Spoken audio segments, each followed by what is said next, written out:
Siġġimat wara li daħal fis-seħħ is-servizz ta' trasport pubbliku l-ġdid, passiġġiera Maltin u barranin għadhom qed jittamaw li s-servizz jitjieb.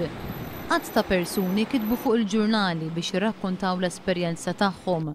Min jgħid li l-vjaġġ mill-belt tal-Ħalsafi beda jieħu siegħa u nofs, min jgħid li għandu jkun hemm bidla drastika fir-rotot u min jitkellem dwar il-kaos li qed ikun hemm fit-terminus tal-Ajruport Internazzjonali ta' Malta. Persuni saħansitra jiddeskrivu dan it-terminus bħala froġa kuljum, passiġġiera Maltin u barranin jimbuttaw biex jitilgħu fuq tal-linja. Oħrajn jgħidu li f'post bħal l-isptar Mater Dei għandu jkun hemm ticket booths u informazzjoni. Rotot oħra li qed jieħdu fit-tul huma dawk bejn il-belt u Taslima, bil-vjaġġ idum siegħa sħiħa. L-arriva tgħid li sa Settembru s-servizz mistenni jkun tajjeb, wara li l-Gvern biddel uħud mir-rotot li daħħal ftit tal-jiem qabel.